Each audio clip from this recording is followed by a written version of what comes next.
Ladies And and we're gentlemen, live. do not adjust your screens. We are live from Steve Nudelberg's page, and he is not here, but it's still the Nudelberg Daily Huddle because we've got the debut of Jake Nudelberg. Jake, welcome to the show. So happy to be here. Excited. Football Friday, Finisher Friday. Got a lot of great content. It's going to be a fun 20 minutes. So let's go. The guy steps right into the role, and it's like I'm sitting in Dad's seat and you're sitting in my seat. I'm so excited for this. And we get to talk about unbelievable content about football movies, lessons we've learned from football. Just NFL playoffs, great weekend of football. I mean, Shay, what do you think? Better. The role, and it's like I'm sitting in feedback and you're sitting in my seat. Whoops, sorry. Thank you. I appreciate that. Look, Dad takes a day off. Shay thinks he can do whatever he wants. Is it my first time or? Shay, what do you think? Are we excited about this? Yeah, it should be. Geyser, let's go. The boys should be rolling in. So good morning, Henry. Good morning, Jeremy. Good morning, Scott. Love to have some young Jake fans in the house. Brett Kaiser, shout out to your crew. Evan Tice, yeah, the crew is rolling in. Noodles in the building. Oh boy, Jake Levy, look at this stuff. I absolutely love it. Good morning, Dave. Yeah, we're bringing hair. Steve. Someone said, "Where's Steve?" Yeah, correct. Steve. Yeah, Steve. Honestly, so happy to be here. Happy to be in front of the huddlers. Love being in the stands, but much rather be in front of the camera. So, well, I love to see that people are still loyal. Eddie Dykes, Brianne Sidwell, Dave Stavali, Deborah D. Robinson. We appreciate you guys being here without my dad being here. Kim Swears, the boat boss. Debbie, love it, guys. So, Shay, take us to the wake up music. Wake up, everybody! Get up! Get up! Get up! Get up! Wake up! Come on! Come on! Wake up, everybody! Teach a new way. Maybe then they'll listen what you have to say. Wake up, everybody!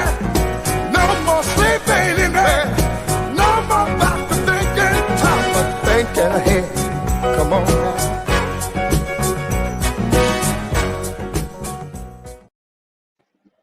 Well, it's official. That might be the best addition that you guys have added to the show. Yeah, I agree.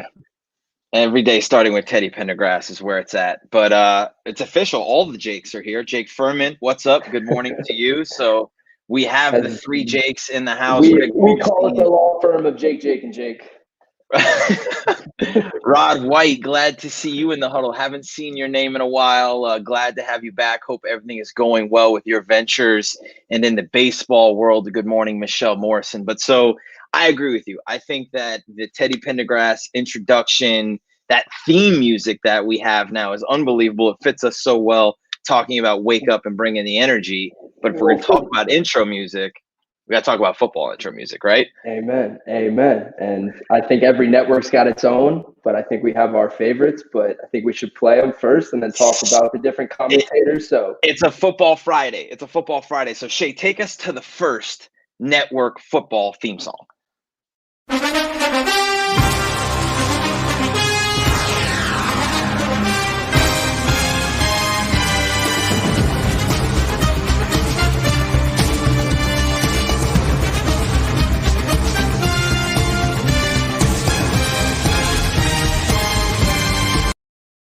So it's elite. I love it. I was about to say my blood's already going. Let's rapid fire these so we can get through them and then pick our favorite. And talk about them.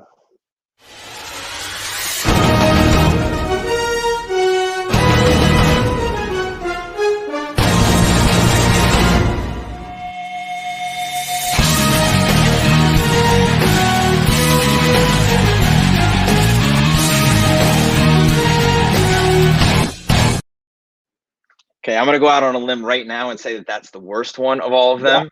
100%. CBS But I has have an no unfair swag. advantage because I did the research last night to put this together. Shay, take us to the next one. The best.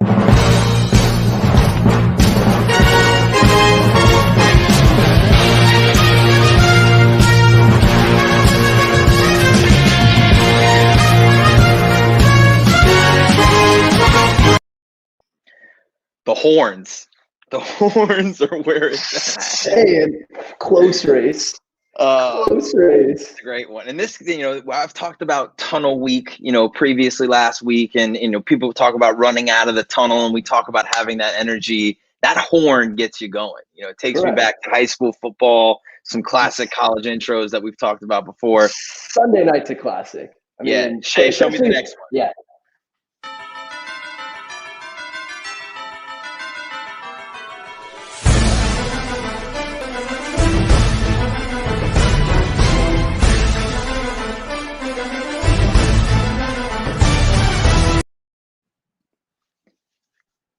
It's not up there for me. I mean, NBC's got a few of them. The Thursday night's getting it done. Shay, do we have one more? We have Monday Night Football.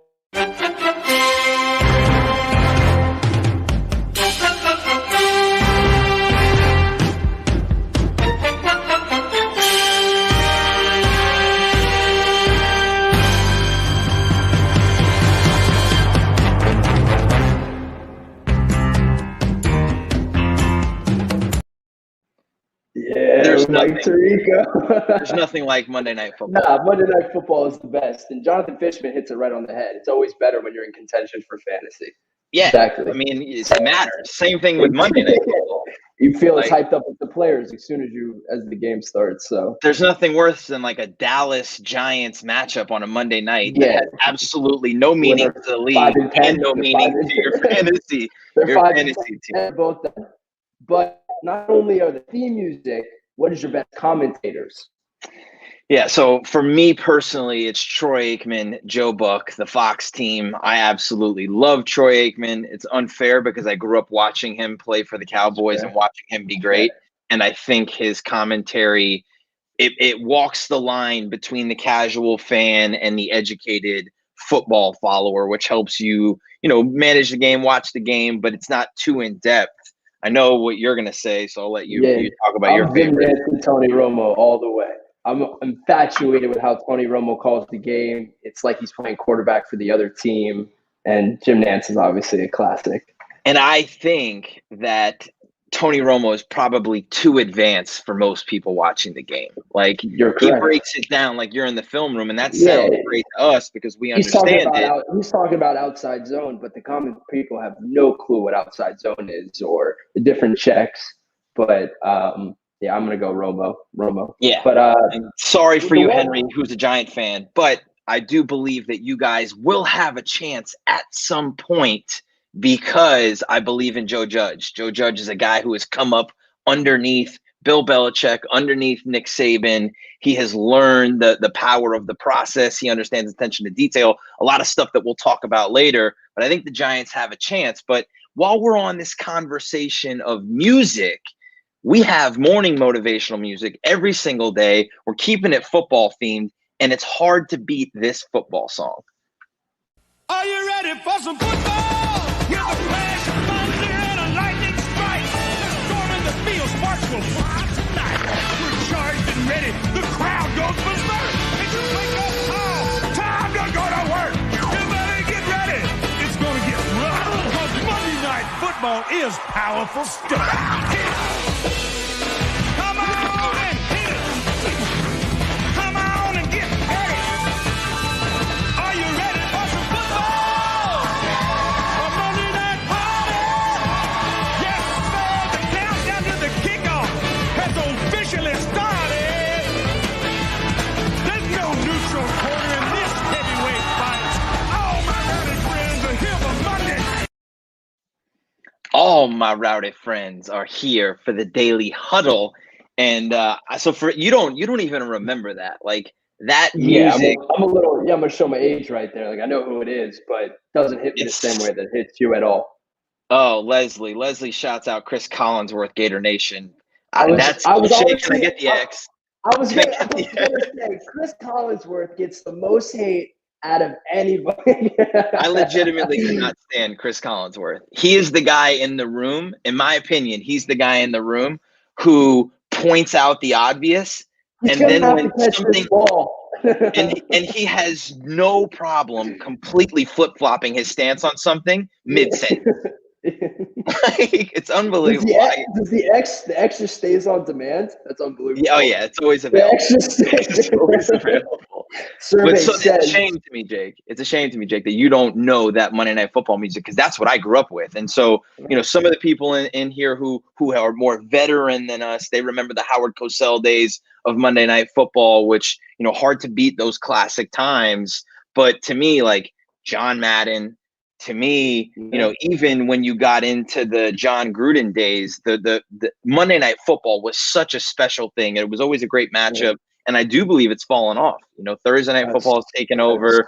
Sunday Night Football has taken over. Steve Levy and Brian Greasy. It can't be the best they can do, especially going from what was my favorite, Gruden and Tirico, growing up every Monday night, locked into those two. But let's talk about the games this weekend. We have some unbelievable matchups with probably the top 8 quarterbacks in the league or close to it.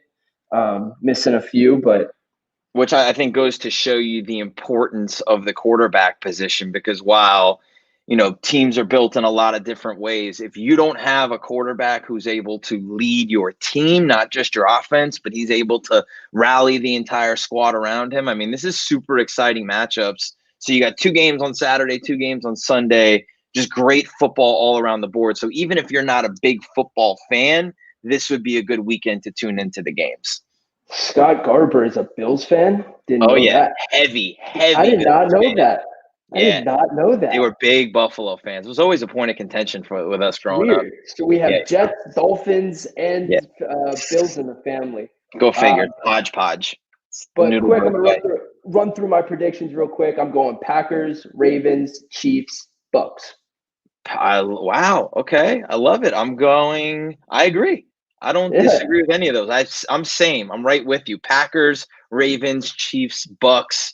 Packers at home, Ravens on the road against the younger quarterback. Lamar. I don't know if you heard his press conference, but he talked about it being his first snow game and what he was going to go through. And he said, it's nothing. It's all mental. It's just like another game, treat it like any other game, and walk in, handle our business, and go out there and win. So I want to see him get over the hump. He's one of my favorite players, obviously from South Florida, so we root for those kind of guys. But and then obviously Pat Mahomes.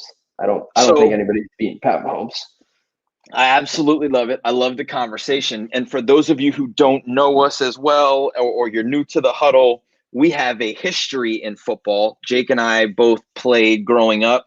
And Mimi, I know you're in here. We were not as good as you as kids, but we did earn the privilege to be able to coach at a high level. And while I started my career at Florida State and then eventually coached at the University of Florida, Jake spent 4 great years at the University of Florida with some coaches. And I want to talk about the lessons, because I'm always talking about teaching life through sport and drawing the parallels of sports to business.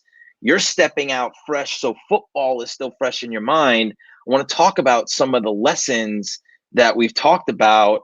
But, before we do that, before we talk about the lessons that we've learned, I think this guy describes football better than any other guy in the world.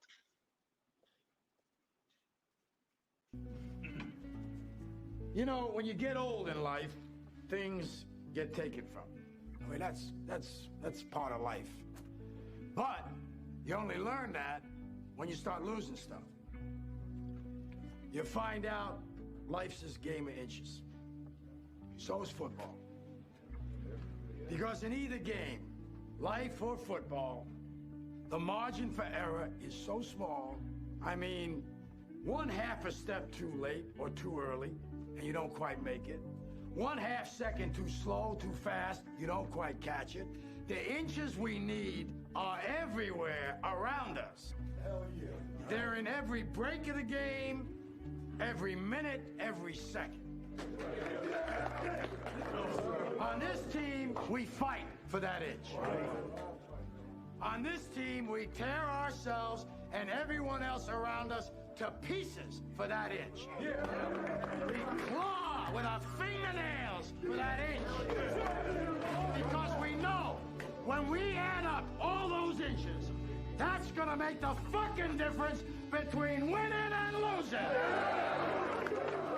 Between living and dying. I'll tell you this, in any fight, it's the guy who's willing to die who's gonna win that inch.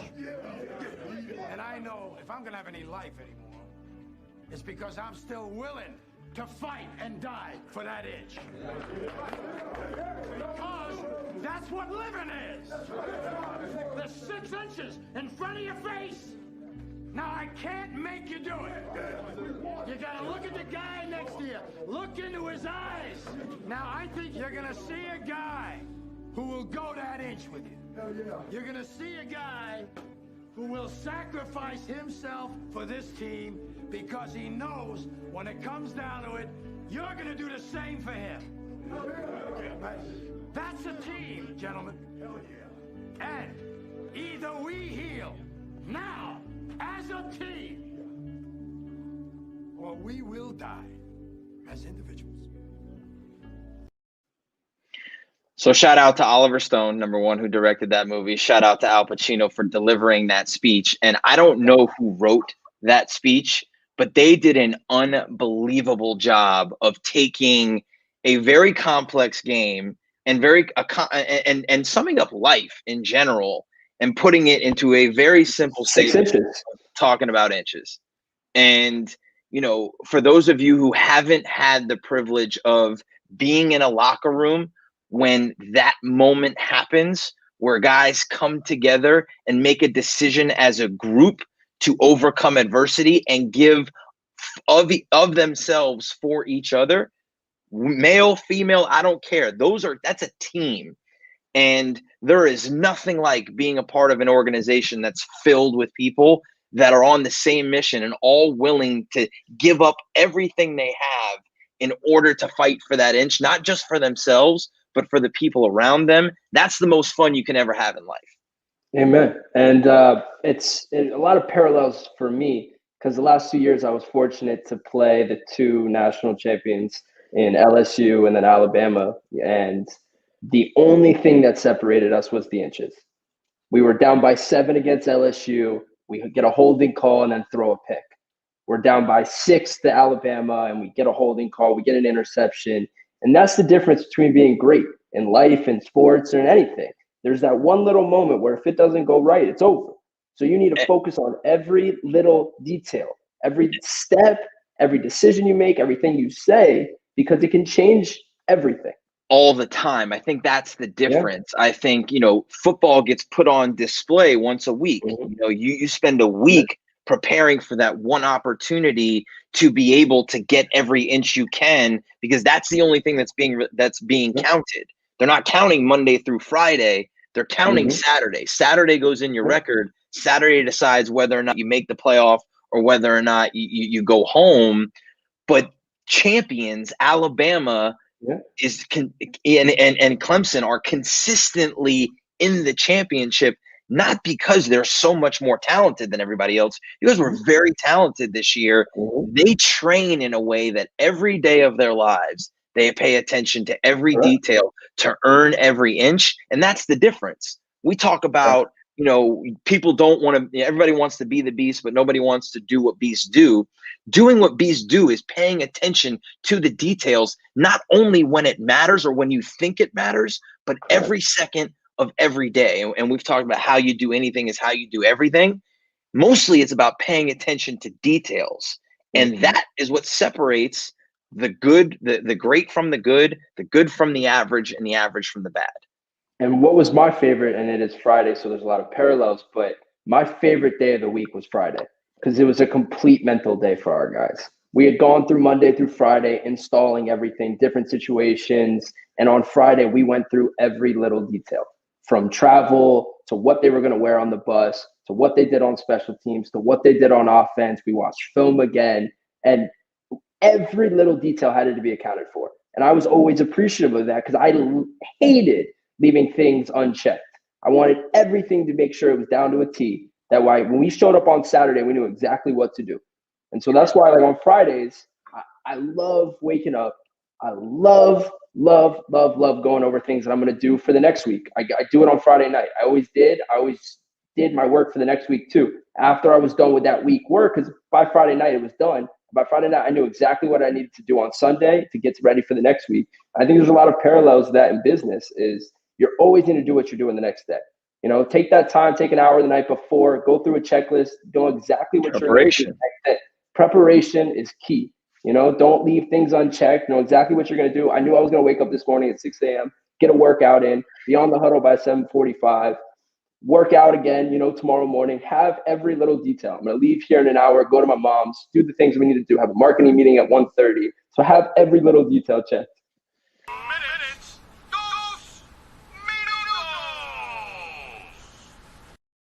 Great timing for that. I think here's what I know is that I never won a national championship. You never won a national championship. We coached some really talented teams. I won conference championships. I won division championships all across college football, every kind of level, everywhere I was.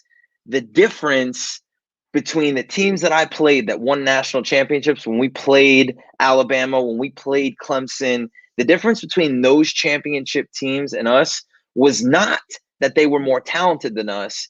It was that they were led by somebody who actually paid attention to the details and didn't just talk about paying attention to the details. And, you know, for those of you who know my career, I'm not, you know, I don't call names out, but a large majority of the coaches that I worked with, everybody preaches, we got to pay attention to the details. We got to have effort and execution. Everybody says the same thing, but nobody follows unless you're actually holding people accountable to a standard that you set for yourself and that you hold yourself accountable to. So for the leaders that are out there, you know, that are in a leadership position and have that title, it's so critical that if you're going to demand detail-oriented behavior in your organization, that you check yourself at the door and say, well, how detail-oriented am I?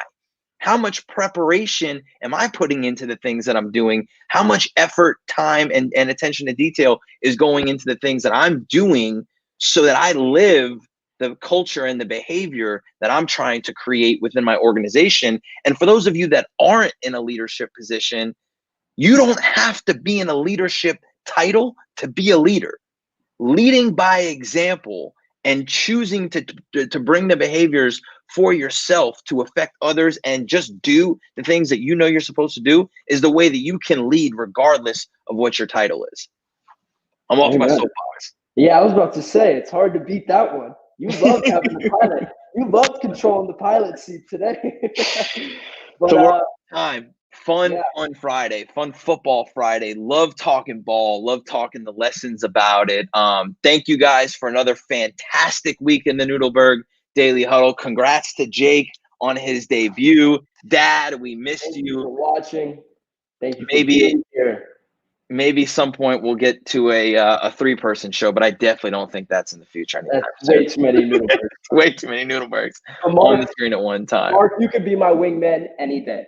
Well done. If you would have really been on your shit, you would have emailed that link to Shay and have Shay play it. Amen. But well done today. Well done today, guys. Finish the week strong. Enjoy some football this weekend and have a great one. Shay, take us away. Are you ready for some football? With a flash of thunder and a lightning strike. Storming the field, sparks will fly tonight. We're charged and ready. The crowd goes berserk. It's a wake-up call. Time to go to work. You better get ready. It's going to get rough. Because Monday Night Football is powerful stuff.